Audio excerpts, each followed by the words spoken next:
Bonjour à tous, c'est un vrai plaisir d'être là. Donc avec ma femme Anne-Claire, on vient de la Champagne. Faut venir nous voir. Là-bas, c'est à 1h30, 1h15 d'ici, sur la A4 en allant vers l'est, Château-Thierry, une petite ville de province.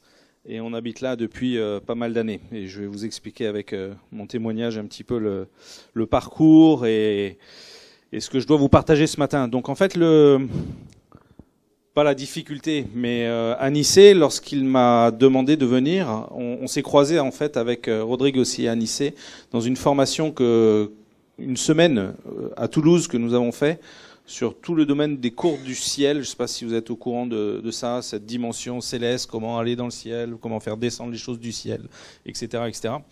Et moi, j'avais traité le domaine des finances, parce que le domaine des finances, c'est le sujet que je préfère. Je peux enseigner sur différentes choses, mais ça fait des années et des années et des années. Je me suis un peu spécialisé là-dessus. Et j'essaye de comprendre, de lire et de trouver les révélations le plus possible sur ce domaine.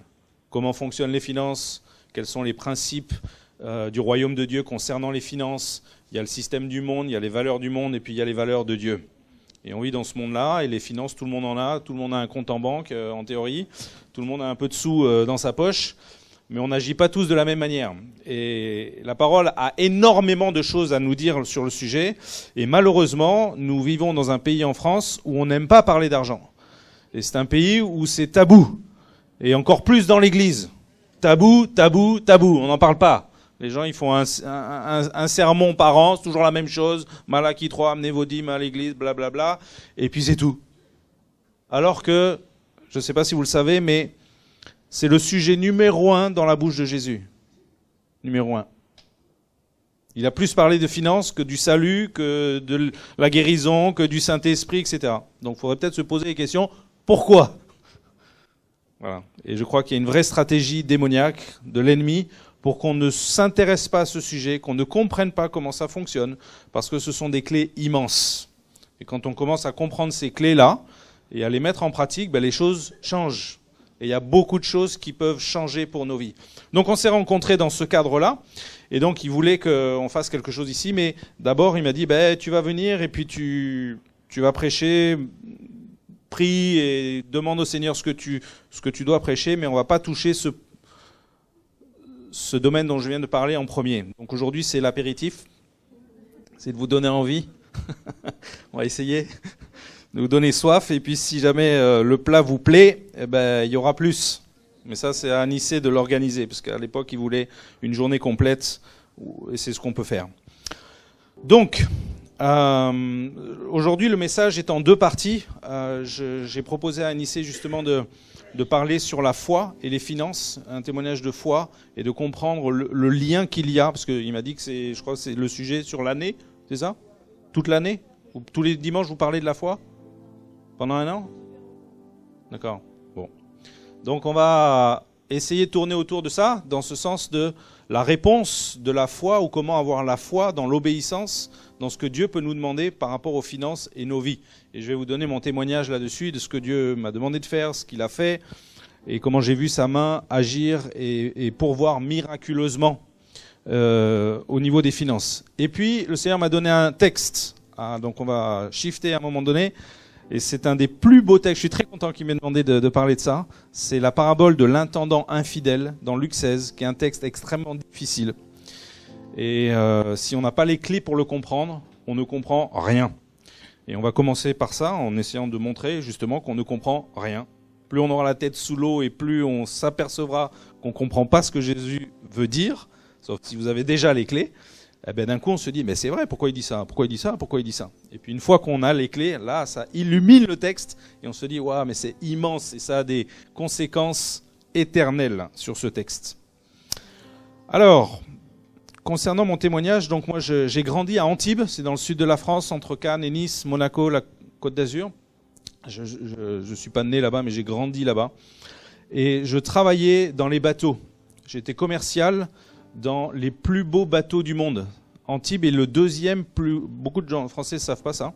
C'est un petit port, mais pourtant, c'est le deuxième plus grand port de yachts privés dans le monde. Le premier est aux États-Unis. Donc c'est une catégorie de bateaux assez spéciale. Ils font de 50 à 100 mètres et plus. Donc c'est des yachts privés. Ce sont les milliardaires de la planète. Il y a le bateau du roi du Qatar, du roi d'Arabie Saoudite, ex-Donald Trump, enfin l'ancien bateau de Donald Trump, etc., etc. C'est des bateaux spéciaux. Et mon travail était je travaillais pour une société, je vendais des produits chimiques et on faisait toute la sécurité incendie. À savoir que ce genre de bateau, c'est une maison flottante. Il y a entre 10 et 30 personnes qui vivent toute l'année, qui sont des serviteurs. Et puis d'un coup, le patron, il dit amenez-moi mon bateau aux îles Grenadines, dans les Caraïbes. J'arrive avec 25 personnes. Préparez-moi le bateau et j'arrive en avion. Et donc nous, on devait travailler pour préparer le bateau pour qu'il soit prêt et qu'il soit parfait. Donc ça, c'est leur boulot. Il y a un équipage. Et donc moi, je montais à bord. C'était un boulot sympa. Où j'allais sur tous les ports de la Côte d'Azur, de l'Italie jusqu'à Marseille. Discuter avec les capitaines qui sont les patrons à bord, qui doivent préparer le bateau, qui ont la responsabilité du bateau, et de faire tout ce qu'on avait à faire au niveau professionnel pour préparer ces bateaux. Et au milieu de ça, au milieu de ce temps où j'étais commercial, de salarié d'une société, j'ai eu un appel de Dieu très simple, pas particulier, mais très carré et très direct. Et comme c'est ma personnalité, je crois que Dieu a utilisé ça. Parce que la seule chose qu'il m'a dit, c'était dans une prophétie, dans le groupe de prière auquel j'appartenais. C'était même pas une église, c'était un groupe de chrétiens. J'ai oublié de dire que je viens d'un arrière-plan catholique. Toute ma famille est catholique. Je suis baptisé catholique, confirmé catholique, et je me suis converti à l'âge de 15 ans. Et à 15 ans, soudainement, j'ai découvert que Dieu existait et qu'on pouvait le rencontrer. À partir de ce moment-là, pouf, les yeux se sont ouverts et j'ai rejoint un groupe de prière qui était interconfessionnel, qui était catholique et protestant. C'était un super groupe et où Dieu était là. Et des prophéties, il y avait des miracles, il y avait des guérisons, des paroles de connaissance. C'était énorme ce qui se passait. Et à l'intérieur de cet endroit, un soir, tous les mercredis soirs, on avait des réunions de prière où on se rassemblait, on louait le Seigneur et puis les dons du Saint-Esprit se manifestaient. Là, une prophétie sort. Mon fils, je ne sais plus trop le mot, mais le sens c'est ça. Je t'appelle à mon service, quitte tout ce que tu fais et suis-moi. Voilà, super basique, super profond en même temps, parce que ça voulait dire quoi? Je dois quitter mon travail, mais pour faire quoi? Je sais pas. Et est-ce que Dieu a dit la suite? Non. La seule chose qu'il a dit, quitte tout et suis-moi. Alors quand j'ai expliqué ça à ma mère, elle était contente. Hein. Elle me dit mais t'es complètement à la masse, t'es complètement... mais tu vas faire quoi? Et je ne savais pas quoi répondre.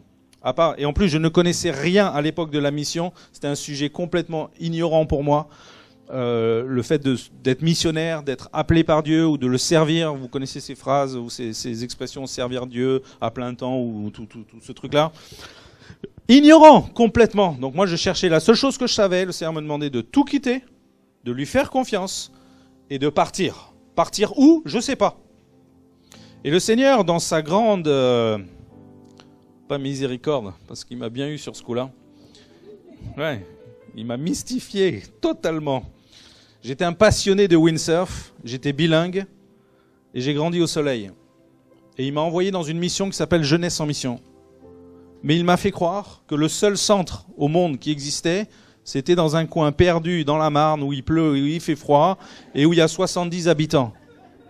Sauf que la réalité, c'est qu'il y avait 500 ou 600 centres dans le monde entier, dont un qui était à Hawaï. Si jamais cette information est arrivée à mes oreilles, je vous garantis que la Marne n'aurait pas vu mon visage. Vous voyez ? Mais il m'a fait croire que c'était le seul endroit. Donc je suis allé là-bas. Et donc je disais à ma mère, elle me dit, mais qu'est-ce que tu vas faire de ta vie et tout ? J'avais 22 ans, hein. Je dis, je sais pas, mais je dois servir Dieu et il me demande de partir. Et je lui dis, je serai comme Billy Graham, voilà, je prêcherai l'évangile. Ouais, mais t'es pas Billy Graham, il y en a qu'un de Billy Graham, et toi tu vas faire quoi? Je sais pas. Alors je sais pas si vous voyez l'équation de la foi ici. Il y a Dieu qui parle, c'est clair, il l'a confirmé dans mon cœur, mais il n'a pas donné beaucoup de détails. Un peu comme Abraham, hein. Je suis pas Abraham, c'est pas ça, mais Abraham c'est ça. Hein. Quitte ton pays, suis-moi. Pour aller où? Tais-toi, avance. Tu verras. Fais-moi confiance. Et parfois, Dieu fait ça. Et peut-être qu'il fait ça avec vous. Ou il vous demande de quitter ci, ou de faire ça, ou de prendre une direction. On n'a pas tous les éléments. Le rationalisme français, il veut tout comprendre et tout savoir à l'avance. Et Dieu, lui, ne marche pas comme ça. Donc si on a confiance en lui et qu'il y a la foi qui se met en branle, à des moments, il nous demande de faire quelque chose. Et quand on a cette certitude qu'on doit le faire, je vous encourage de le faire. Parce que c'est là où on voit aussi la main de Dieu agir et on va voir des choses se passer qui sont extraordinaires. Donc je suis parti d'Antibes, n'ayant personne derrière moi, aucune église, puisque je n'avais pas d'église, dans le sens que je vous ai dit que j'étais catholique et j'ai été dans ce groupe protestant et catholique. Déjà, il a fallu que je me détermine si j'étais catholique ou protestant. Vous savez comment j'ai su qui j'étais? Non, enfin, vous ne pouvez pas le savoir. J'allais à la messe chez les catholiques, puis j'allais chez les protestants, puis je naviguais un peu partout, j'avais des relations dans plein d'endroits, mais je ne savais pas qui j'étais. Et un jour, j'ai pris le quid, pour ceux, c'est un dictionnaire, hein, le quid. Et j'ai regardé la définition dans le quid des protestants et des catholiques. Et quand j'ai lu la définition, j'ai refermé le dico, j'ai dit ça y est, je sais qui je suis protestant. Parce que ça, je ne crois pas, ça, je crois. Voilà, c'est comme ça que ça s'est fait. Et de là, le Seigneur m'envoie dans une mission protestante, jeunesse en mission, une mission de foi extraordinaire. Et je vous passe tous les détails, mais il m'ouvre les portes au Gaux-la-Forêt, dans ce petit village de 70 habitants. Et je pars là-bas. Sans argent, sans soutien, et j'avais démissionné donc de mon travail. J'avais un tout petit peu d'épargne. Je me dis, je pars avec ma valise, et on verra bien ce qui se passera. Et depuis, je peux dire que combien j'ai vu la main de Dieu, j'ai fait le tour du monde, j'ai voyagé sur les 5 continents, j'ai vu sa main pourvoir miraculeusement, j'ai vu des choses extraordinaires. Tout ça parce que j'ai accepté de prendre le bâton ou de obéir à ce que Dieu m'a demandé, sans savoir ce qu'il y avait devant. C'est ça la foi, quelque part. Enfin, c'est une des choses de la foi. Et donc, quelque chose de très important s'est passé pour moi en 1995. C'est que pendant que j'étais formé, je travaillais dans la formation de disciples, ce sont des écoles de formation qui durent 6 mois. Donc j'ai fait ces formations-là, ensuite j'étais responsable de ces écoles-là. Il y avait des jeunes du monde entier qui venaient et qui passent 6 mois là, et on les forme, et on part sur le terrain, on va évangéliser, etc. J'ai beaucoup voyagé sur l'Afrique de l'Ouest, une dizaine de pays. J'ai habité aussi en Côte d'Ivoire, j'ai créé une entreprise au Burkina Faso. Donc l'Afrique, je connais bien, j'aime bien. Pendant mon école de disciples, j'ai entendu un témoignage qui m'a frappé, je l'ai saisi, et quand j'ai saisi ça, j'ai commencé à prier ces choses, et la suite, Dieu l'a accompli.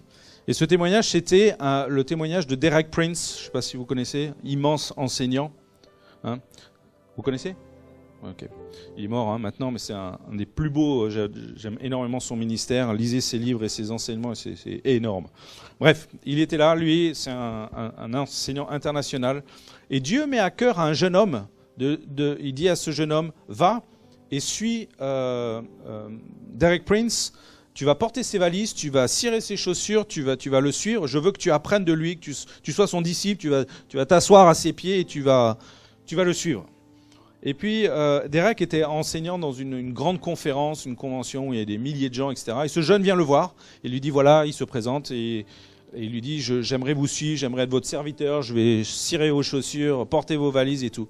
Et l'autre, il s'est dit, non, mais il est fou celui-là ou quoi? Et il a rejeté le jeune homme. Il a dit, non, mais moi j'ai besoin de personne, j'ai pas besoin qu'on cire mes chaussures, non, moi je veux pas de tout ça. Et il s'en va, et puis le Seigneur le reprend sévèrement, dans la nuit ou le soir. Le Seigneur lui parle et lui dit, comment oses-tu renvoyer ce jeune homme que moi je t'ai envoyé? Tu vas le retrouver et tu vas lui dire qu'il va venir à tes pieds. Et là il dit, Seigneur, je ne sais même pas qui c'est, on est des milliers, comment je vais faire ça? Donc il prie, il dit, écoute, ramène-le-moi sur mon chemin. Et c'est ce que Dieu a fait. Et donc cet homme a accepté, Derek a accepté que ce jeune homme le suive. Et ce jeune homme a suivi Derek, il était assis dans toutes ses conférences, il a regardé, il a observé son ministère, il l'a servi, mais il a pompé tout ce qu'il devait pomper de cet homme. Et quelques années plus tard, il s'est levé et il avait exactement le même ministère. Et quand j'ai entendu ça, j'ai dit, Seigneur, moi je veux ça. Je veux que tu me donnes un père spirituel, je veux que tu me donnes quelqu'un, celui que tu as prévu pour moi. On a tous des onctions, des appels différents, que ce soit un homme ou une femme pour chacun, enfin, vous comprenez ce que je veux dire. Et je disais, prépare celui que tu as préparé pour moi. Et puis j'ai prié ça pendant quelques années et j'ai oublié ces prières. Et puis je travaillais donc dans la formation, dans les écoles de disciples. Et il y a des orateurs dans Jeunesse en Mission, internationalement connus, qui voyagent énormément, qui sont difficiles à avoir, et dont un, c'était le cas, Paul Hawkins, un Américain, qui est un intercesseur. Il a fondé les écoles d'intercession à Jeunesse en Mission. C'est un intercesseur de classe mondiale, et il a une onction dans les finances. C'est le genre de gars, il va dans un pays, il prie certaines choses, il quitte le pays, la bourse s'effondre. Et il n'a pas fait une fois, c'est plusieurs fois. Et à chaque fois, il secoue les trucs au niveau forteresse spirituelle. Et il y a des choses qui se passent au niveau des finances. Ça, c'est un axe, mais il y a beaucoup de choses et sa vie par la foi est fabuleuse. Et je me suis dit, tiens, j'aimerais bien l'avoir. Ça, c'est classe mondiale, le gars. J'aimerais l'avoir dans les enseignements, dans les enseignants au Go-la-Forêt. Et donc, je le rencontre à une conférence et je l'invite. Et je lui dis, est-ce que tu serais prêt à venir, etc. Et il me répond gentiment et poliment, écoute, mon planning est plein sur 1 an à l'avance. Toutes les semaines, il change de pays et toutes les semaines, il est dans un endroit différent. Et son planning est plein 1 an à l'avance. Donc il me dit, moi je l'invitais pour dans 3 ou 4 mois. Et il me dit, écoute, mon planning est plein 1 an à l'avance. Si jamais une école se libère, je viens. Et dans sa tête, il se dit, j'irai jamais parce que ça n'arrive jamais. Manque de peau pour lui. Une école s'annule 3 mois plus tard. C'est pas manque de peau, mais ce qui n'arrive jamais. Et il m'écrit en me disant, écoute, bizarrement, je devais aller en Norvège, l'école est annulée, si tu veux, je viens. Je dis, viens. Très bien. Donc il vient, et puis là, on clique, je ne sais pas si ça vous est déjà arrivé, quand vous rencontrez quelqu'un où vous avez l'impression de vous connaître depuis longtemps, alors que vous ne vous connaissez pas. Je l'ai vu 10 minutes, ce gars. Et plus je partage avec lui dans les quelques heures qu'on passe, c'est comme... Et lui aussi, il dit, mais c'est incroyable, on s'est rejoint dans l'esprit. Et c'est comme si... on était déjà connectés, ce qui n'était pas le cas. 2 jours plus tard, je suis là en prière dans ma chambre et je me vois en vision et je me vois en train de suivre cet homme. Et là, le Seigneur me dit, c'est lui que j'ai choisi pour toi. Je réponds à tes prières que j'avais oubliées. J'avais complètement oublié ces prières de Derek Prince, là. Et il dit, c'est lui que j'ai choisi pour toi. Tu vas le suivre et tu vas lui proposer de le suivre dans le même témoignage. Le gars, ça fait 2 jours qu'il est là et on se connaît. Bon, alors je vais lui partager et je lui dis, écoute, voilà mon histoire. Et il dit, écoute, ça m'est jamais arrivé, moi je change toutes les semaines de pays, si tu veux me suivre, il va falloir cravater derrière moi, il va falloir que tu aies des sous et des billets d'avion, parce que lui vit par la foi, hein, il n'a pas de salaire, il vit... Ouais. Il me dit, si tu veux me suivre, il faut que Dieu pourvoie tes besoins, colle-toi à moi si tu veux, mais si tu y arrives, quoi, hein, parce que faut suivre le mouvement, hein. Bon. Alors on se quitte là-dessus, et on se quitte là-dessus, c'était en février, et on se dit, Seigneur, si c'est ta volonté, fais-le. Ça, c'était en 1994. Que ça arrive si jamais c'est de toi. Très bien. Et donc là, moi, j'étais en phase pratique avec cette école de disciples, où il était venu enseigner, et on était en Albanie. Et la fin de l'école arrivait, c'était au mois de juin, et je me vois à la fin dans un beau champ, là, il faisait beau et tout, et je dis, Seigneur, je vais rentrer en France, l'école est finie, qu'est-ce que tu veux, quelle est la suite, etc. Et là, j'entends clairement le Seigneur me dire, tu vas rentrer en France, tu vas écrire à Paul Hawkins, tu vas lui dire que tu viens toute l'année 95 pour le suivre, parce que quand tu vas revenir, tu te marieras. Intéressant. Elle est là.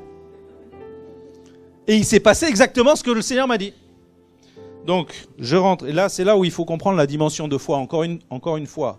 Dieu dit une chose, ok, mais comment est-ce qu'on agit? Et qu'est-ce qu'on met en pratique? Et qu'est-ce qu'on fait dans ce qu'il a dit? Il me dit, tu vas et tu écris à Paul que tu vas le suivre toute l'année 95. Je vous ai dit qu'il change de pays toutes les semaines. Donc je lui écris. À l'époque, il n'y avait ni ordinateur, ni téléphone portable, rien du tout. C'était un fax chez ma mère. Et je lui écris un fax, je ne sais plus où, chez lui, quelque part. Et bien sûr, ça met du temps à répondre. Donc je lui ai dit, voilà ce que le Seigneur m'a dit, j'aimerais te suivre toute l'année 95. Est-ce que je peux venir te suivre? Là, il me répond je ne sais plus combien de temps après, mais je crois que c'était 1 mois. Et il me répond un fax qui était extrêmement décourageant pour moi. Et j'étais en colère. Parce qu'il me dit, pas de problème, tu peux venir, mais si tu veux me suivre, alors les chiffres, je me souviens plus trop, c'était en francs.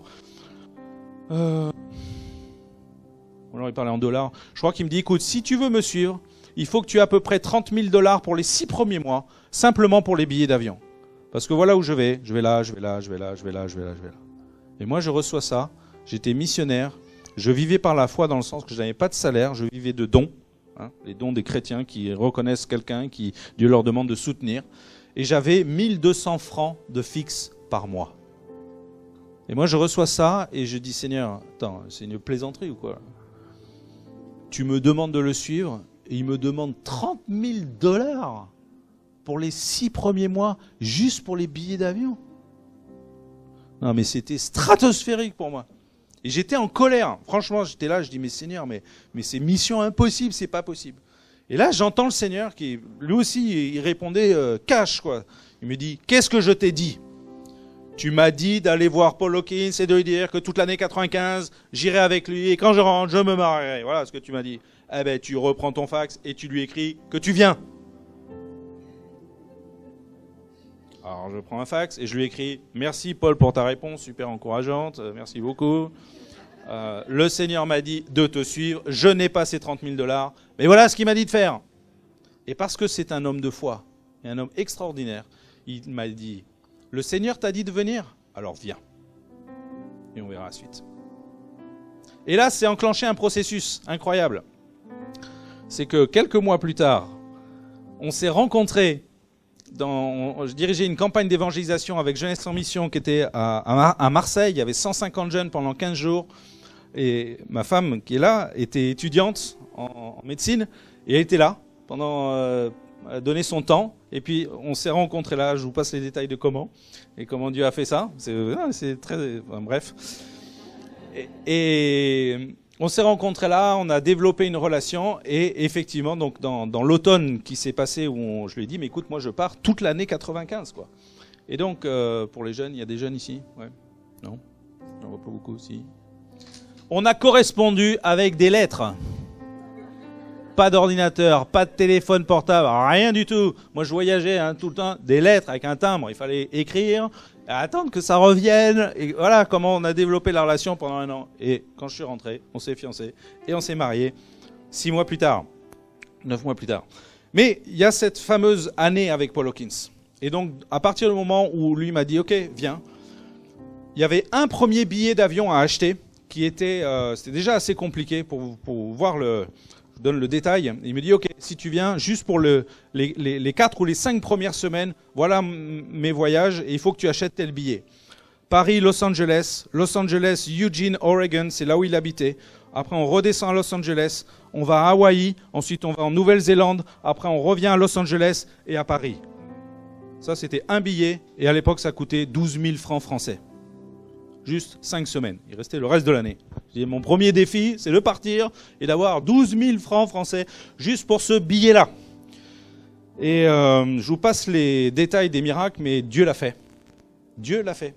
Et je me suis mis en branle. J'ai d'abord réservé le billet à l'agence. Ça, c'est une des clés aussi. Dieu vous parle parfois, il ne vous donne pas les ressources. Il faut agir d'abord, obéir à ce qu'il vous demande de faire. Et dans le concret de ce que vous faites, ensuite, il y a les choses qui se débloquent.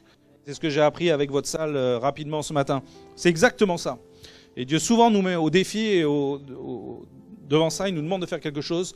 Et nous, on veut attendre de dire, bah, écoute, si tu veux que je fasse ça, donne-moi l'argent. Lui dit, non, réserve ton billet. Puis après, on verra. Je veux voir si ta foi, tu la mets en action. Tu vois. Mais c'est vraiment ça.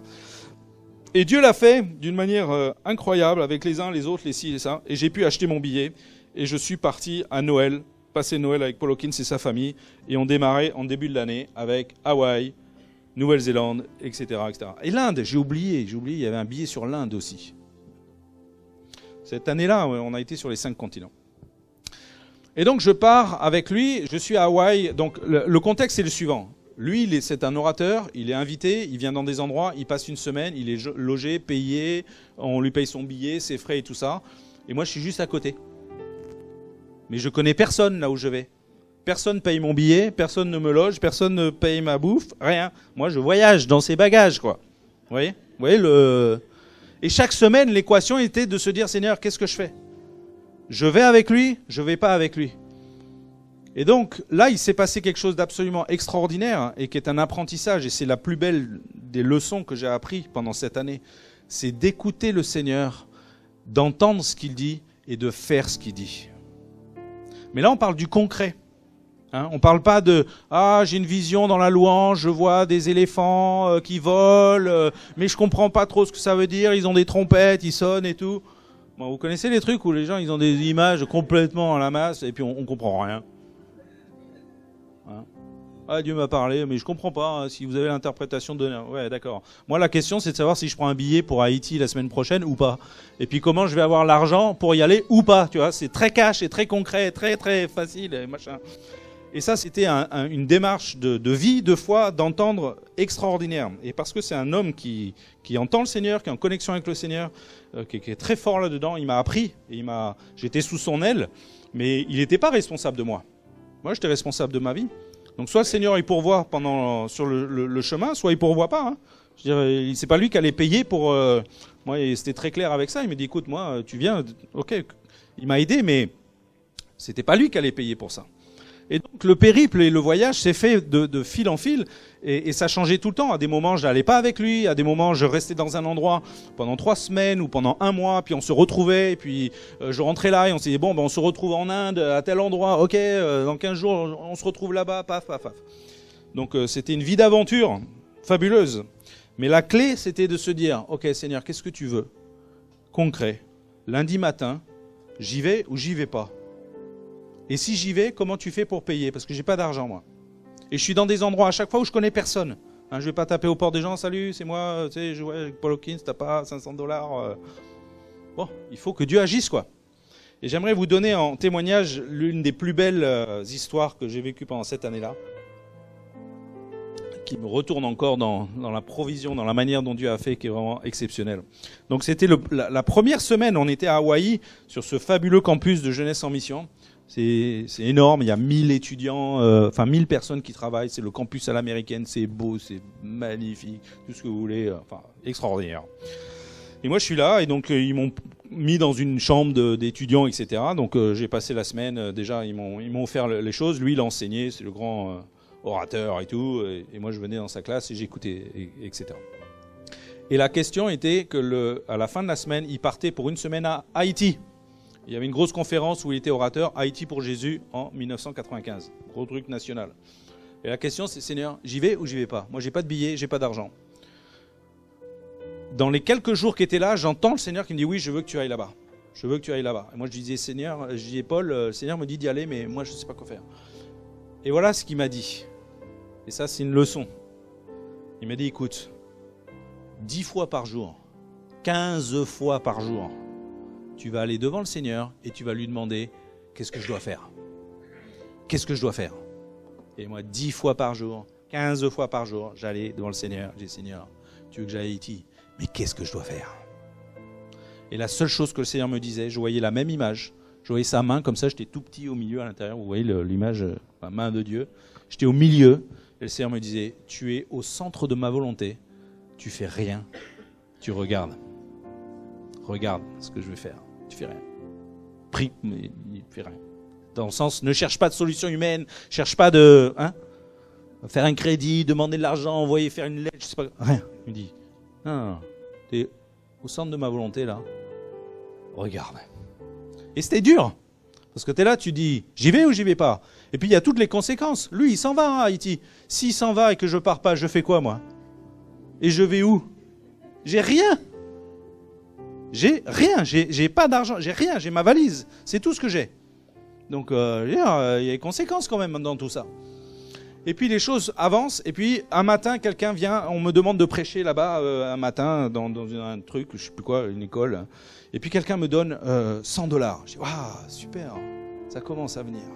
Et puis quelqu'un vient et m'offre un billet, il me dit, écoute, j'ai appris que peut-être tu dois aller à Haïti, je te donne mes miles, et donc tu vas pouvoir aller de Hawaï à Miami. C'est déjà loin, hein, c'est 5 ou 6 heures d'avion. Hein. Donc je te donne les miles, tu vas là-bas, après tu te débrouilles de Miami, tu dois aller à Haïti. Ok, donc il me restait le défi, je savais que je devais partir, j'avais $100 et j'avais un billet d'avion Hawaï, Miami. Il me restait Miami, Haïti. Miami, Haïti, $300. Donc qu'est-ce que je fais? J'appelle l'agence de voyage et je dis voilà, je veux aller, est-ce que vous pouvez réserver un billet pour moi? On est le mercredi, vous voyez. Donc elle me dit ok, pas de problème, je réserve. Vendredi matin à 11h, il faut venir payer. Ok, je viens à 11h. On verra bien. 10 fois par jour, dans la main, au centre de ma volonté, tu fais rien. Ok. Donc la semaine se passe, il se passe plein de trucs, il y a les enseignements, tadali, tadala. Et puis le dernier jour, vendredi matin, donc Paul parle, des fois dans la semaine, il avait parlé dans l'école de moi, où il disait des trucs, on disait ouais, il y a ce jeune, il exprimait quoi. C'était une grande classe, hein, il y avait, je sais pas, 100 personnes, 150 adultes. Et puis, et là il fait une offrande, c'était 9h du matin, il me dit écoutez, on part demain à Haïti, etc. Il y a Xavier, il lui manque des sous, il a ça, on va faire une offrande, si le Seigneur vous demande de donner quelque chose, faites ce que vous voulez, etc. Bon, il fait une offrande et tout ça. Puis on part sur le côté, il me dit, t'as besoin de combien? Alors, je sais plus, je dis $218, un truc. Il compte. Il y avait quasiment la somme, $220. Il me dit, prends tout ça, moi je sors dehors, je faisais des bons, mais des bons comme ça. Et je criais. Et il y avait la femme de Paul Hawkins qui devait m'emmener à la truc. Là, on est dans le timing. Hein. Il est 11h moins 10 et j'ai les $220 avec mes $100. J'avais le billet d'avion. Et Peggy arrive et j'ai crié. Waouh, j'étais comme un fou. Elle me dit hey, qu'est-ce que t'as? Calme-toi. Et je lui explique. Je lui dis mais c'est pourvu, je vais là. Ah, bref, moi c'était énorme. Bon. Ah, elle m'emmène, pour elle, ouais, bah d'accord, bah ok, bon. On y va, on paye le billet d'avion, et puis voilà. Moi, je me dis, ça y est, c'est bon, je vais là-bas. Je vous rappelle juste que c'est qu'une semaine hein, dans l'année. Hein. C'était un peu le même scénario potentiel chaque semaine. Hein, bon. Mais celui-là, c'est la plus belle. Et donc, je sais que je pars, et le soir, il y avait une grande fête sur la base. On était dans un énorme champ, il y avait 1000 personnes, ils faisaient une célébration à la hawaïenne, ils accueillaient les étudiants. Et puis, il y avait des personnes qui venaient avec des fleurs, et puis de temps en temps, il donnait un collier de fleurs à une personne. Puis là, il passe, et pouf, il y a une fille qui me met le collier de fleurs sur moi. Et là, j'entends le Seigneur qui me dit, c'est ça que tu représentes pour moi. Merci pour ta foi. Ton odeur, il y a quelque chose qui ressort. Waouh, moi j'étais surpris. Bon. Et puis, je suis en train de discuter, j'étais tout content. Je dis, demain je pars de Haïti, tout c'est super, génial. Et puis il y a un gars qui vient, qui était là, il discutait avec moi, il me dit, tu sais, j'ai entendu parler de ton histoire, tiens, le Seigneur m'a demandé de te donner ça. Et il me donne $100. Alors non seulement tout est payé, mais là il y a le bonus qui est en train d'arriver là. Le surplus, vous voyez. La cerise sur le gâteau. Le lendemain, je suis juste avant, près de partir, et je suis dans le campus. Imaginez un campus, et c'est un truc universitaire, c'est immense. Et là, j'entends quelqu'un qui crie comme ça. Je me retourne et puis je vois un Asiate qui vient, il y a un Coréen là, qui court vers moi. Molinari, c'est toi le jeune Frenchie, tout ça. C'est toi qui pars à Haïti. Ouais, c'est moi. Et là, il sort son wallet, hein, son portefeuille. J'ai jamais vu un portefeuille comme ça, rempli de billets de banque. Mais vraiment, hein, une liasse comme ça. Et il sort, il dit oui, parce que le Seigneur m'a dit de te donner quelque chose. Et il commence et il prend les billets. $100. 1, 2, 3. Il réfléchit, il s'arrête. Bye bye, sois béni. Et il s'en va aussi vite qu'il est arrivé. Et moi, je suis là, abasourdi. Et je dis, attends, Seigneur, je suis venu là, j'ai rien, je connais personne. Tu me demandes d'aller à Haïti, j'ai reçu $100 une fois. Après, j'ai reçu un billet d'avion. Après, j'ai reçu un collier de fleurs. Après, j'ai reçu encore 100 €. Et là, maintenant, 300 $. J'ai été abasourdi. Et en fait, cet argent, c'était pas pour aller à la plage manger des glaces. Ça m'a aidé pour les autres voyages, évidemment. Mais ce que je veux dire par là, c'est que la racine de ce que j'essaye de vous exprimer, la foi, c'est quoi? Hébreu nous dit que c'est la démonstration des choses qu'on ne voit pas, hein, ce que l'on espère. Mais on espère quoi? À la base, il faut bien qu'il y ait une parole de Dieu. À la base, il faut bien que Dieu ait dit quelque chose. Sinon, on espère quoi? Le vide? Non, quand Dieu a dit quelque chose, tu iras en Haïti, je le voyais dans ta main, il me dit, ne fais rien. Il aurait pu dire, écrire à un tel, fais ceci. Bon. Non, il m'a dit, tu ne fais rien, regarde ce que je vais faire. Basé sur cette parole-là, ma foi s'est mise en action, j'ai dit, ok, on va faire ça. Moi, je priais que Dieu pourvoie, et il l'a fait. Et dans nos vies, dans vos vies, c'est la même chose. À des moments, Dieu peut nous révéler quelque chose dans l'avenir. C'est une parole d'espérance, et basée sur cette espérance, on va mettre notre foi, et le Seigneur nous montre ça à l'avance parce qu'il sait qu'il veut l'accomplir, et il veut que notre foi se mette en branle pour que ça arrive. C'est pas parce qu'il l'a dit que ça va s'accomplir. Attention, hein. C'est pas parce que Dieu dit une chose que ça va s'accomplir. Il nous dit quelque chose et il veut qu'on rentre dedans. Et c'est parce qu'on rentre dedans et qu'on obéit que ça va s'accomplir. Mais si on reste assis sans rien faire et que Dieu a juste parlé, il va rien se passer, hein, potentiellement. Et c'est ça, c'est la démarche de foi. Et quand on met les finances là-dedans, c'est exactement la même chose. Que vous soyez missionnaire, chef d'entreprise, salarié, peu importe ce que vous êtes, quand Dieu vous demande quelque chose et qu'il y a du concret dans ce domaine des finances, eh ben, on doit obéir. Mais à l'avance, il peut nous montrer quelque chose. Moi, je suis rentré dans des projets, il y a des choses que le Seigneur, clairement, il m'a demandé de faire, et c'était un pas de foi énorme, et je savais que c'était ce qu'il me demandait de faire, et c'est à partir du moment où je parle du business là, hein, parce que je suis rentré dans ces choses et que j'ai fait ce qu'il m'a demandé, que sa main s'est débloquée. Pas à l'inverse, il met pas les choses, il remplit pas ton compte en banque en disant c'est bon, maintenant vas-y, fais ce que je t'ai demandé. Non. Il te demande de faire les choses, d'étudier, de démarrer les choses ou de faire les choses, et ensuite tu vois sa main agir.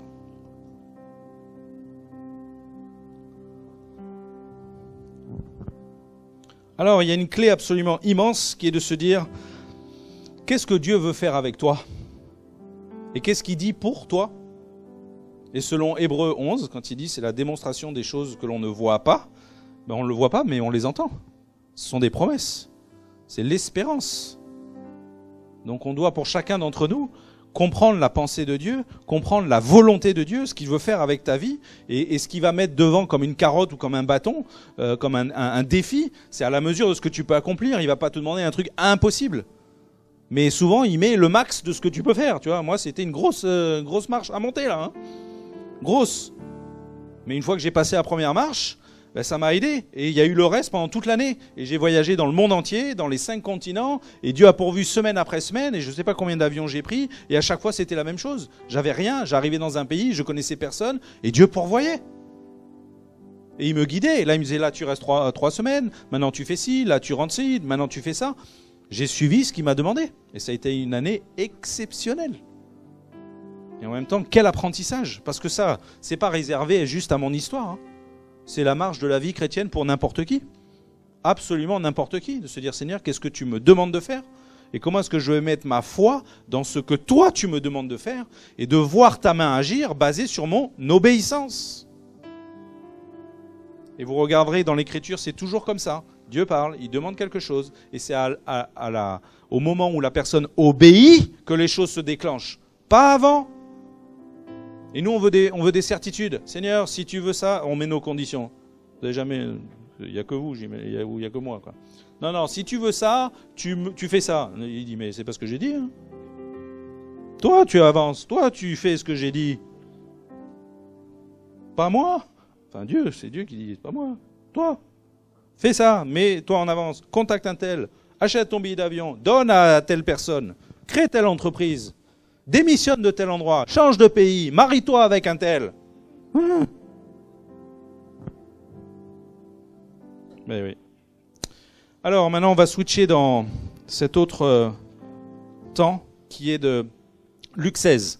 Je ne sais pas si vous connaissez ce texte, la parabole de l'intendant infidèle. Un texte absolument immense, fabuleux, que j'aime beaucoup. Et les clés que je vais vous donner, elles ne viennent pas de moi. Il y en a certaines que j'ai trouvées.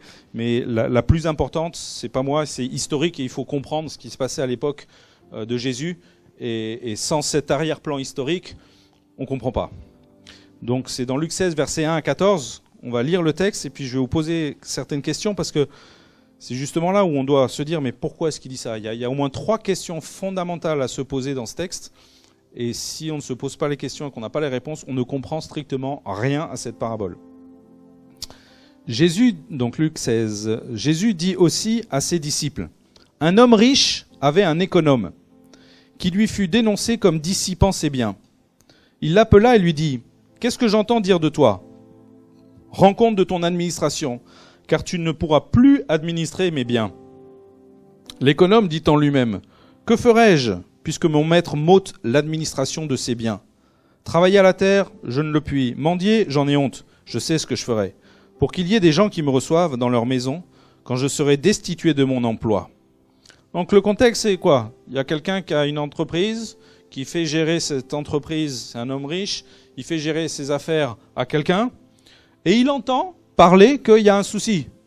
Ce gérant, qui est censé gérer les biens de cet homme riche, il trafique. Il est injuste, il est infidèle.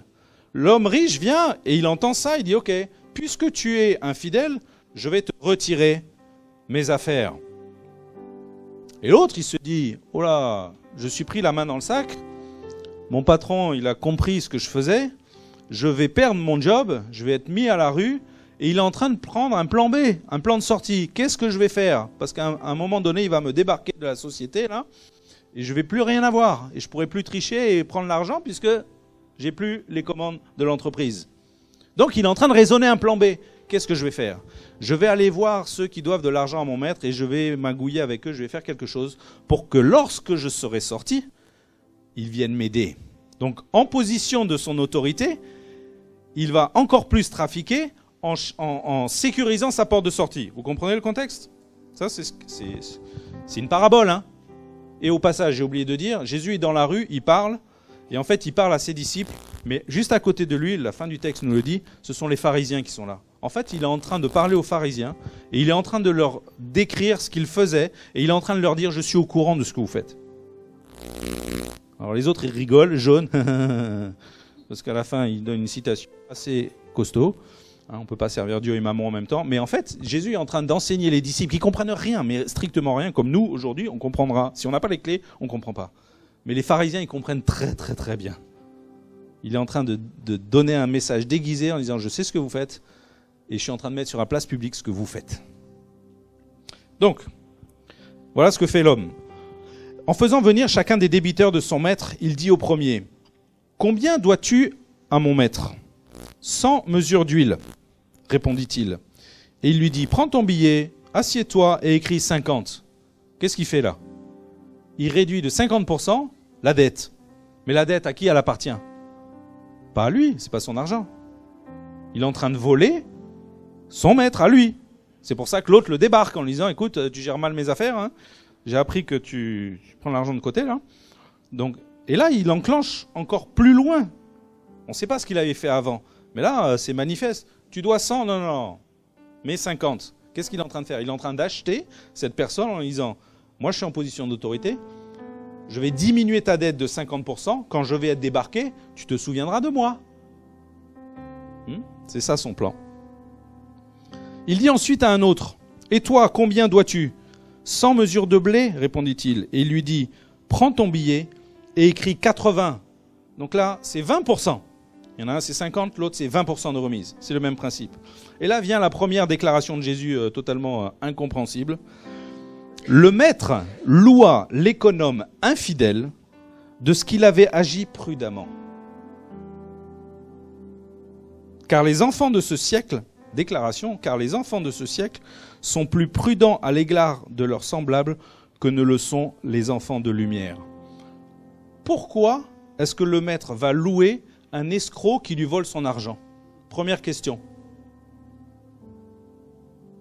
Ça n'a pas de sens. Donc il y a autre chose. Il y a quelque chose d'autre à comprendre derrière. Deuxième déclaration, on comprend pas grand-chose. Et moi je vous dis, donc c'est Jésus, et moi je vous dis, faites-vous des amis avec les richesses injustes, pour qu'ils vous reçoivent dans les tabernacles éternels quand elles viendront à vous manquer. Donc non seulement tu manges mon argent, tu me voles, mais en plus, moi je suis en train de te dire, ouais c'est bien, continue, fais-toi des amis avec les richesses injustes. Alors là, deuxième râteau un peu plus profond. Pourquoi est-ce que Jésus lui demande de se faire des amis avec la richesse injuste? Ça n'a pas de sens. Troisième déclaration, celui qui est fidèle dans les moindres choses l'est aussi dans les grandes, et celui qui est injuste dans les moindres choses l'est aussi dans les grandes. Et là, il y a une explication éternelle qui est immense. Si donc vous n'avez pas été fidèle dans les richesses injustes, qui vous confiera les véritables?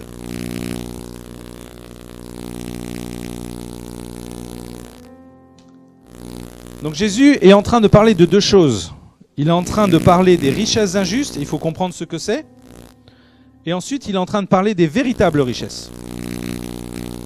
Il est en train de dire, si tu n'es pas fidèle dans le premier, comment est-ce que tu peux être fidèle dans le deuxième?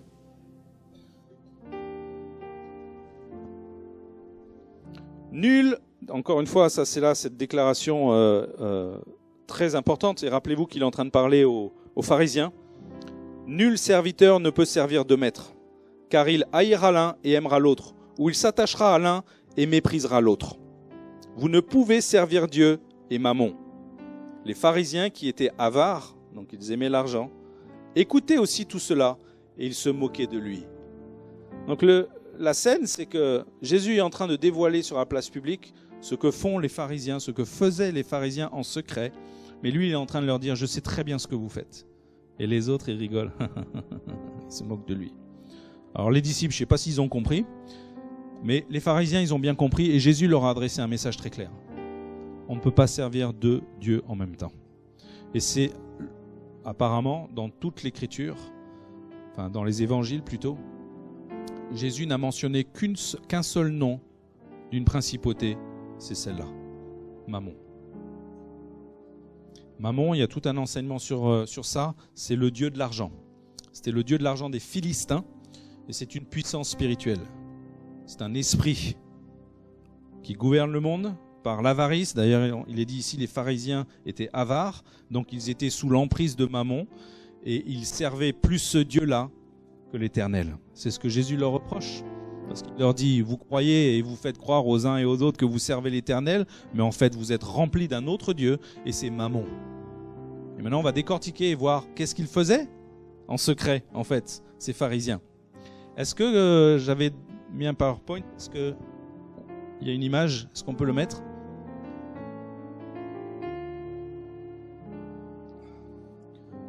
En fait, la clé vient d'une chose très très importante. C'est la deuxième image, ouais. Je ne sais pas si on va bien voir. Tu peux, voilà, celle-là. Dans la loi de Moïse, il était interdit de prêter de l'argent entre juifs à taux d'intérêt. Si vous étudiez ce sujet de l'intérêt, et beaucoup de chrétiens disent « Ah ouais, mais la Bible elle dit qu'il est interdit de prêter à intérêt ». Non, elle n'interdit pas ça. Dans le texte, ce sont les juifs avec les juifs. Parce qu'il y a un texte, il y a un verset qui dit l'inverse, qui demande à Israël en disant « Mais à l'étranger, tu pourras prêter à intérêt ». Donc la notion de prêter à intérêt, c'est pas un péché. C'est ce que aussi les chrétiens ont tordu ça en disant « Non, mais on n'a pas le droit ». Non, c'est faux. Entre juifs, il a été demandé par Dieu de ne pas prêter à intérêt. Pourquoi? Parce qu'ils pratiquaient des taux d'intérêt qui étaient très élevés. Et on appelle le taux d'usure. Et même au jour d'aujourd'hui, je ne sais pas si vous êtes au courant, dans la loi, il y a un taux d'usure. Il est à 17 ou 18%. C'est-à-dire qu'on n'a pas le droit de prêter à 50%. C'est interdit par la loi française. Vous allez prendre un crédit chez qui vous voulez. Tous les crédits revolving et les crédits et autres, ils sont au taux d'usure. Cofinoga, je sais plus quoi, hein, quand le système vous refuse, il vous reste quoi? Les crédits revolving. C'est la chose la plus pourrie qui existe sur le marché et les gens se jettent dessus. Hein, le système dit non, moi je te prête pas parce que t'es pas solvable, t'as déjà emprunté trop, 33% c'est beaucoup, c'est pas grave. Il y a un système qui continue à me prêter alors que le système, lui, refuse. Mais il est quand même encadré 17% ou 18%. Donc le taux d'usure, c'est dans la loi des finances où on n'a pas le droit de prêter plus que ça. Or, dans la pratique avec les Juifs, ils pratiquaient des taux d'usure qui étaient énormes. Et Dieu était en colère avec ça. Et surtout lorsqu'il prenait avantage sur le pauvre, c'est-à-dire que des riches avaient... Les pauvres n'avaient aucun autre moyen, c'est une folie d'emprunter à 50%, mais ils n'avaient pas d'autre moyen, parce que sinon ils crevaient, quoi. Donc ils acceptaient une dette ou ils acceptaient quelque chose qui n'était pas normal, et le riche, lui, il se gavait sur la tête du pauvre en disant, de toute façon, il n'a pas d'autre choix. Vous voyez le contexte? Et c'est là-dedans où Dieu disait, non, je ne veux pas que vous fassiez ça. Si vous prêtez, c'est 0%. Très bien. Donc, les pharisiens, ils ne pouvaient pas prêter à intérêt. Ils ne pouvaient pas gagner à cause de cette loi qui avait été donnée à Moïse. Donc, ils ont inventé quelque chose. Et ils étaient spécialistes pour tordre et pour créer des nouvelles lois. Et c'est cette loi-là dont on parle qui s'appelle la loi de l'immédiate nécessité. Si on ne comprend pas ça historiquement, on ne comprend pas ce texte.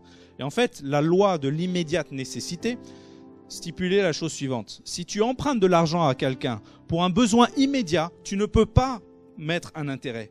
Mais si tu empruntes quelque chose qui n'est pas pour un besoin immédiat, là, on va pouvoir te mettre un intérêt. Donc, qu'est-ce qui se passe dans cette parabole? Il faut que je m'avance parce que moi, je vois rien. Le maître, l'homme riche, c'est qui? C'est Dieu.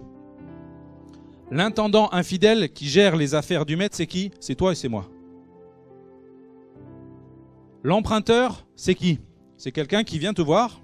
Donc les ressources que tu as dans ta poche, les ressources que Dieu t'a confiées, quelqu'un vient te voir et ou plutôt on va prendre une autre compréhension. Les ressources que tu as, c'est pas seulement les tiennes, c'est admettons que tu gères une entreprise ou tu gères des affaires, mais c'est pas ton entreprise. Justement, c'est ce que Dieu t'a confié. Et là, au lieu de gérer correctement, tu vas bricoler pour toi et détourner de l'argent. C'est du détournement de fonds. Pourquoi? Parce que celui qui vient emprunter dans l'histoire, en fait, il n'a emprunté le véritable emprunt qu'il a fait, c'était 50 mesures. Parce que quand il lui dit « Combien as-tu emprunté à mon maître » 100 mesures? Non, non, non. En réalité, tu as emprunté 50, n'est-ce pas? Oui. Si je ne mettais pas de taux d'intérêt, le vrai emprunt, c'est 50. Alors, on va corriger ça et on va enlever la part que je prenais pour moi et je vais te remettre la vraie dette. Donc, vous comprenez l'histoire maintenant? Il est en train de retirer son injustice. C'était la part que les pharisiens prenaient parce que les pharisiens, ils se mettaient d'accord avec les intendants et ils disaient on va rajouter 50% ici et 20% sur l'huile et ensuite vous allez me donner l'argent à moi. Donc ils détournaient l'argent au détriment du maître. Parce que le maître qui prêtait et qui lui savait qu'il prêtait selon la loi de Moïse, il prêtait 50. Il ne savait pas que derrière les pharisiens, ils prenaient 50. C'est ce que Jésus est en train de mettre sur la place publique. Et c'est sur cette base-là qu'on comprend la première réponse quand Jésus dit « Le maître loua de ce que l'intendant agit prudemment ». Pourquoi? Parce qu'il est en train de rendre justice. Et que oui, il est en train de chercher son plan de sortie, mais en attendant, il rend justice. Donc ça résout la première équation, ça. De pourquoi Jésus dit le maître loua l'économe infidèle de ce qu'il avait agi prudemment. Et là, il y a cette déclaration qui fait mal parce qu'elle se vérifie encore aujourd'hui. Car les enfants de ce siècle sont plus prudents à l'égard de leurs semblables que ne le sont les enfants de lumière. Les enfants de ce siècle, c'est qui? C'est les non-croyants. Les enfants de lumière, c'est qui? C'est vous et moi. Alors moi, je vous dis une chose, je fais du business. Les chrétiens, ils sont nuls dans le business. Ils ne payent pas leurs factures, ils mentent, ils sont en retard, ils ne savent pas faire les choses. Et les gens du monde, ils le savent. Et eux, ils font bien. Pas toujours, mais ils font mieux. Et dès du temps de Jésus, c'était le cas, et aujourd'hui, ça continue. Et quand j'entends, moi, des professionnels chrétiens qui disent « Moi, je veux plus travailler avec les chrétiens. Je veux plus embaucher les chrétiens. » C'est une catastrophe. Parce qu'ils mélangent tout. « Ah, on a la grâce, mon frère. Hein, je fais un arrêt de travail, il y a la grâce. » Non, il n'y a pas de grâce qui tienne du tout. Tu travailles pour moi, tu viens travailler. Non, non. Non, je te paierai quand tu prends. Non, mais on est frères. Hein, on est... Non, non, non, non. Non, non. Déjà du temps de Jésus, c'était le cas et aujourd'hui, ça continue. Et c'est tragique. Pourquoi? Parce qu'on devrait être un exemple. On devrait être meilleur. Et moi, je vois que les gens non chrétiens, ils gèrent mieux les finances que les chrétiens. Qui mélangent tout. La gratuité, la foi, le don, l'investissement. Ils mélangent tout. Puis les chrétiens, ils veulent tout gratuit. Vous connaissez ça? Ils veulent rien payer. Tout gratuit parce que...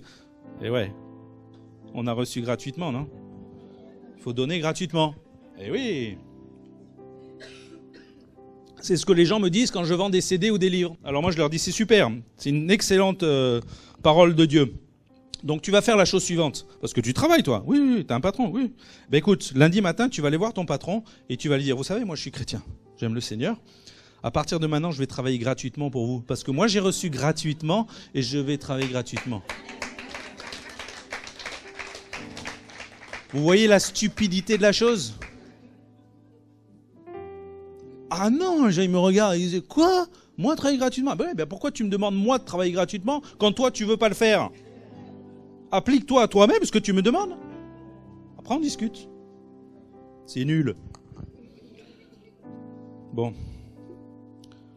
Deuxième question. Et moi je vous dis, faites-vous des amis avec les richesses injustes pour qu'ils vous reçoivent dans les tabernacles éternels quand elles viendront à vous manquer. Alors là, on est deuxième râteau de noyade. Ouh, Seigneur, faire des amis avec les richesses injustes. Alors c'est quoi ces richesses injustes? Dans le grec, richesse, c'est le mot mammonas, qui est mammon. Injuste, c'est le mot adikia, qui est le mot pour l'iniquité. On devrait traduire ce texte dans « faites-vous des amis », c'est pas « faites-vous amis avec ». Par le moyen des richesses injustes, faites-vous des amis. Faites-vous des amis par le mammon d'iniquité. C'est quoi le mammon d'iniquité? L'iniquité, je ne sais pas si vous savez ce que c'est différent que le péché. Ça se transmet de génération en génération. Il y a des mots précis dans l'hébreu et dans le grec. Ce sont les malédictions que Dieu a dit. Je punirai la faute des pères sur les fils jusqu'à la 3e et 4e génération. C'est pour ça qu'il y a des malédictions dans les familles. Hein? L'iniquité. Là, il nous dit, Jésus, faites-vous des amis par le mammon d'iniquité. C'est énorme. Il dit, mais attends, t'es en train de me dire quoi? Je dois collaborer avec la mafia pour financer les églises? On va vendre de la drogue? Non, c'est pas ça qu'il dit. Il est en train de dire, dans le monde, ceux qui gouvernent le monde, et la finance qui est là, le Dieu qui est dessus s'appelle Mammon. Mais il nous dit, je veux que vous utilisiez ces ressources-là, au lieu de dire, non, ça c'est le système du monde, je ne touche pas à ça. Je veux que vous utilisiez la richesse que je déclare comme injuste pour vous faire des amis. Donc ça nous indique quoi? De la gestion, du business, des opportunités. Au lieu de regarder ça en disant, oula, Jésus, t'es pauvre, Jésus. Non, d'abord, Jésus, t'es pas pauvre. Et là, il nous donne une direction absolument incroyable. Parce qu'il parle d'éternité. Hein. Faites-vous des amis pour qu'ils vous reçoivent dans les tabernacles éternels. C'est quoi les tabernacles éternels?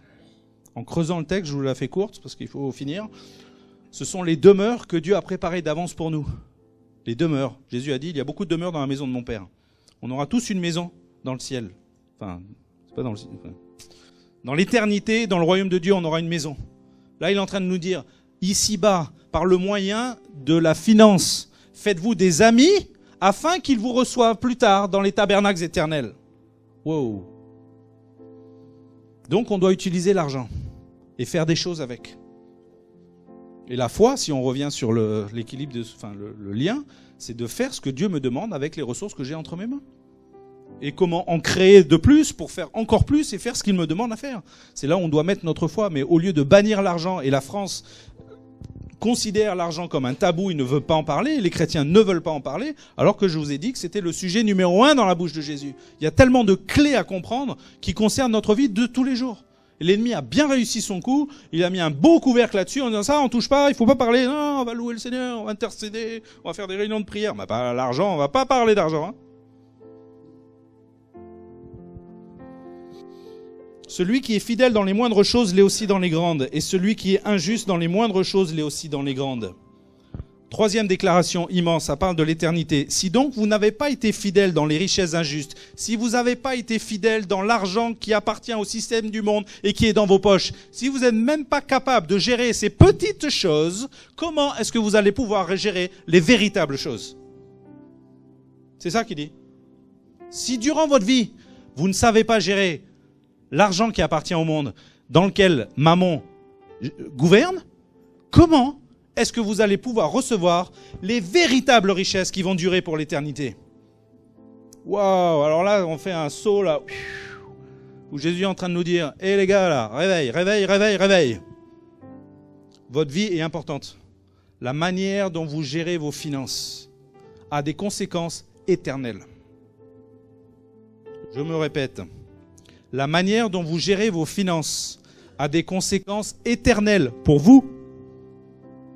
Car j'ai une nouvelle pour vous, et je ne sais pas si vous le savez, mais on n'a pas tous le même avenir ici. On n'a pas tous le même avenir. Et vous savez pourquoi?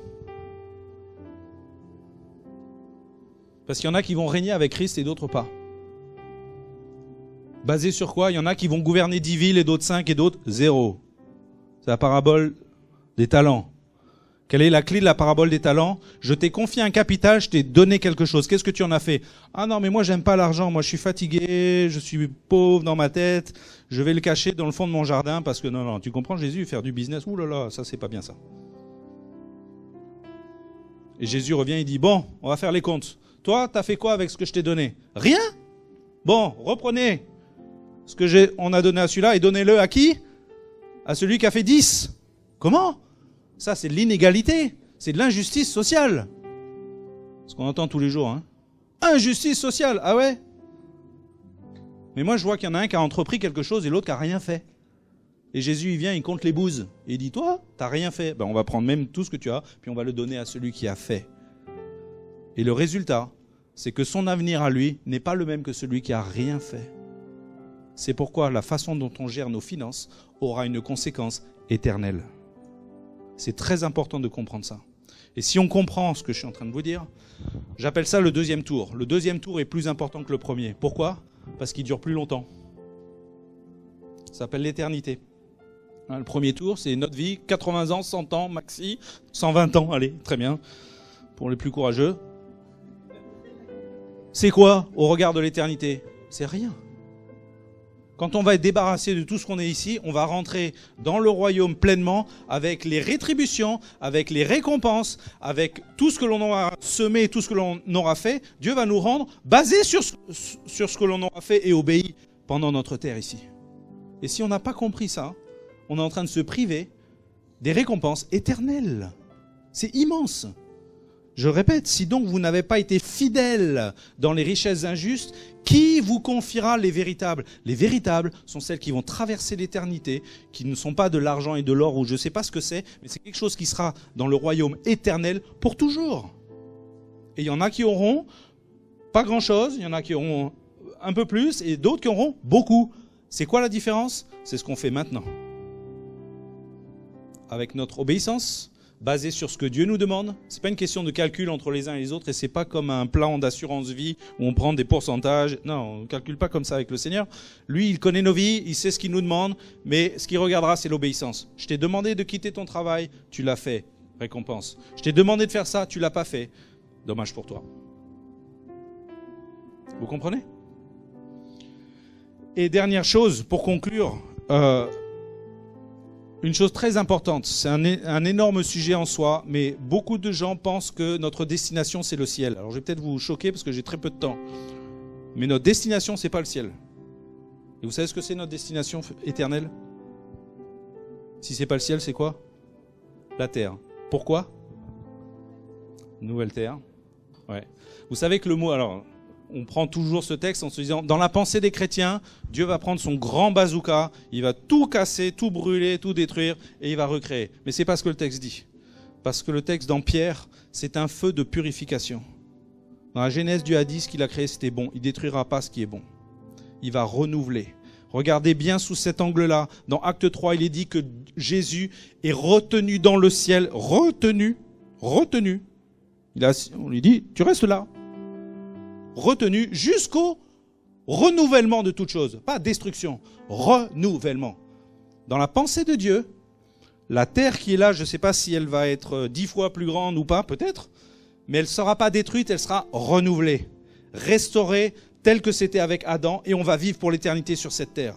Car je ne sais pas si ça vous a échappé, mais Jésus, il revient où? Sur terre. Donc vous voulez aller dans le ciel, mais lui, il revient ici. Il y a un problème, hein? On va se croiser comme ça.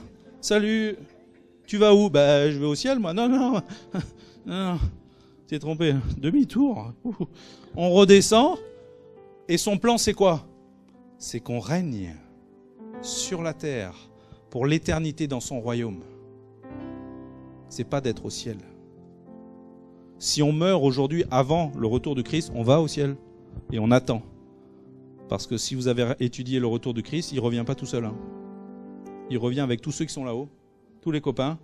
Ils redescendent ici pour l'éternité. Donc, réfléchissez à ça. Je conclue avec ça. La foi, c'est quoi? Enfin, prétentieux de dire ça, mais c'est obéir dans ce que Dieu me demande avec ce qu'il est en train de décrire devant moi. Quitte ton travail, va faire ceci, peu importe ce que c'est. C'est de mettre sa vie en action dans ce qu'il me demande de faire. Deuxième chose, la manière dont je gère les finances aujourd'hui a des conséquences éternelles.